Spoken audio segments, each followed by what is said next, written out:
Breaking news, ladies and gentlemen. For those of you who are waiting for Season 4 of The Mandalorian, you're gonna be sadly really disappointed. What? It's just because, if you think about it, they already upgraded it into a movie, so it's no longer a TV show, it's no longer, something for Disney Plus, it's now for the theaters, and they are thinking that way. However, most fans, and probably a lot around the world who watched the trailer, who actually sat down and watched the trailer, know exactly that many of us were disappointed by that trailer because it looked like a more expensive TV show. It didn't look like a movie at all, and at least for the first trailer. I'm waiting for the second one. I tend to give Star Wars a chance, of course, always, but this trailer really seemed off kilter, off whack. Something was not right, and I'm gonna point you to a direction towards Sigourney Weaver, that she just gave an interview, and it really seemed like she didn't know what she was saying or talking about, but I'm gonna leave that for later. Officially, Lucasfilm, I think, has lost the ball, and this is what we have discovered along the way.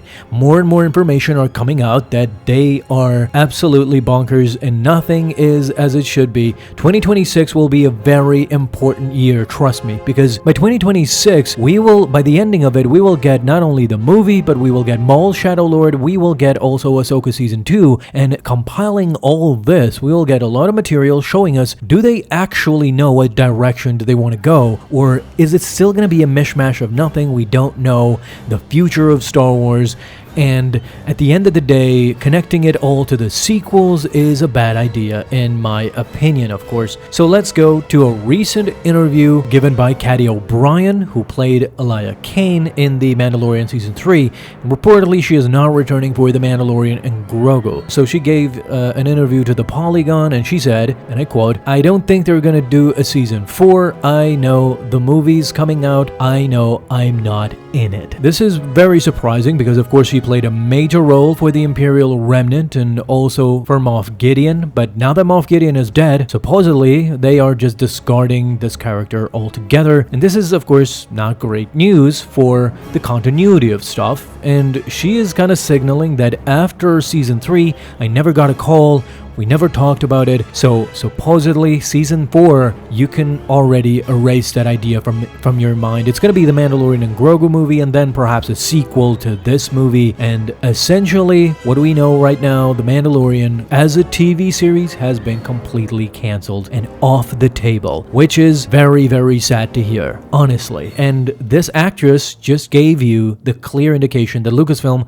has abandoned that project altogether, and they're focusing on bigger things that we will see what the movie does in May, of course, next year. Also, this was very weird, honestly, and I wanted to talk about it with you guys to kind of gauge what do you guys think. I felt weirded out by this. So Sigourney Weaver was given an interview at New York Comic-Con, and she said Sigourney Weaver has said that she was on set for only a few days for The Mandalorian and Grogu. I was only on set for a few days, but I was surrounded by all sorts of creatures. And in all honesty, she is prominently featured in the trailer, Sigourney Weaver with Grogu, with Mando. She is giving us Rebel Alliance vibes. She has a patch for the New Republic. All is fine and dandy. However, since she says she was just a few days on set, I don't think she even understood what the role was about. And I hope this doesn't reflect poorly on the film. This is really sad to see the state of affairs that it is at this point. People are not interested in Star Wars as they should be. This is a sad fact.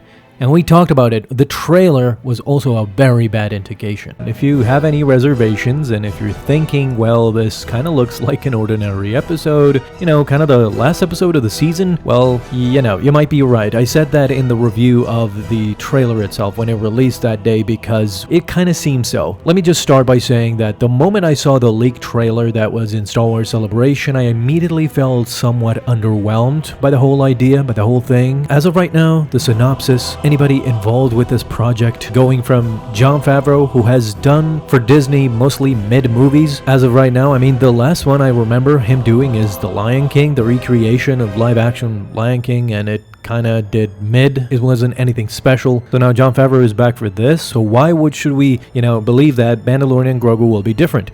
And yeah, there's more, believe it or not, because the terrible titles of Star Wars movies do continue, and it didn't stop with The Rise of Skywalker. I clearly fondly remember back in 2019, 2018 when it was first announced. I mean, The Rise of Skywalker was one of the worst titles of any Star Wars movie. The Phantom Menace is still kind of nostalgic and interesting. Attack of the Clones might be the worst ones. It's just something that happens in the movie, so that's how the movie is named. But, you know, The Force Awakens or The Last Jedi, it's not the worst title ever. The Rise of Skywalker was just infamously bad. And now we have another one, Mandalorian and Grogu. It's like a skit TV show. It's like a skit on SNL or something like that. So that's the title itself. So this movie, it doesn't have, and I'm gonna say now how it could recuperate the fans that I think it has already lost. And this is why I'm saying that it's a very bad start at this point. So Star Wars Celebration was a very, underwhelming trailer. I've seen the trailer. It's good. You can see, Zeb in live action. But there's nothing special. Ed Walker's falling on snow. It's not anything new. We've seen that decades and decades ago. Din Djarin doing some moves and Grogu being funny. This is why people are kind of underwhelmed, because it's just a regular episode that you can watch in the Mandalorian TV series. It had a bad start at Star Wars Celebration. Then the title was revealed, an underwhelming title. Now we have an official teaser, which is kind of the same thing as the Star Wars Celebration trailer, just reworked a bit with some new footage. Babu Frick was very much more involved in this one rather than in Star Wars Celebration. And even Babu Frick, I'm sorry to say, cannot save this marketing plot, because at this point, the marketing for this movie has been just subpar and terrible. And what I'm waiting for, and I think this is what it can turn things around, but at this point I'm really skeptical, is maybe showing more out of Thrawn, out of Ezra Bridger, out of Dathomir, how the movie is supposed to progress. If the movie is just Mandalorian and Grogu, so at this point we've seen 3 seasons of them, and I'm sorry, but how can you expand the mystery on just a single movie? This is what the next trailer should answer. It should answer the fans and my question that I just posed. How does this make this different from another season of The Mandalorian? Why didn't we get season 4 instead? Just, if you can answer that question, then I'm guessing we're okay. Or they just clammed in a movie instead of a TV series, which I think will result in a very, very underwhelming movie, judging by what has happened recently with Disney, and by that point with Warner Bros. And everybody. Nobody's really hitting that $1 billion mark. The only movies getting that $1 billion mark are animated movies, nostalgia movies like Minecraft and Super Mario, Sonic, all these other movies that don't rely heavily on story or plot. It's just nostalgia bait, and that's it. Star Wars perhaps is playing to that, because Mandalorian and Grogu might not be a Super Mario Bros. Movie or a Minecraft movie, but it's still Mandalorian and Grogu, even though it's from 2019. So how nostalgic it can be, really. It's just 7 years old when the movie comes out. But who knows? They might turn it around. For me and for other Star Wars fans that are older, like myself, and even younger fans, the only way to really save this movie, I've said this time and time again, and again, I'm gonna be like a broken record, but the only way to save this movie is if you feature Luke Skywalker. That's the only way I see this possible. Luke shattered every record by returning in Season 2 of The Mandalorian. We saw peak Luke, and just that hallway scene, that fight scene, is just something magnificent that we still turn to today to look at, and is magnificent. And then you have the clear connection. Grogu, one of the characters in the title of this movie, is heavily connected to Luke Skywalker, so it won't be that crazy for Luke to get into this movie, because he's the quote-unquote master of Grogu. Grogu might not be the apprentice of Luke as of right now, but he was at one point.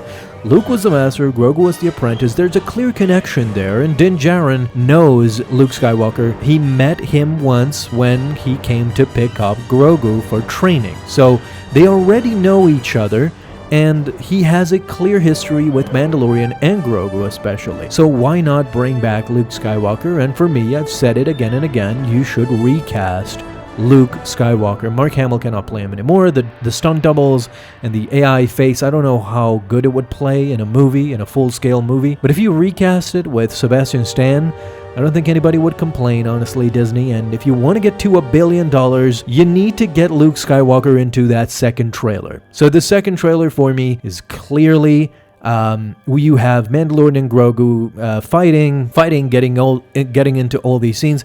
I kind of like the, Hutt, Rhoda the Hutt. I think it's Rhoda, the son of Jabba, that is in the Gladiator scene. All is good with that part. I'm fine with those things. We need some Thrawn in there, some Dathomir that would set the stage up, Ezra Bridger, but the trailer ends. Imagine this. Trailer number 2 ends with Luke Skywalker igniting his green lightsaber. We see Sebastian Stan, and perhaps he says a line, perhaps he doesn't. That doesn't really matter. Or, he says, hello there.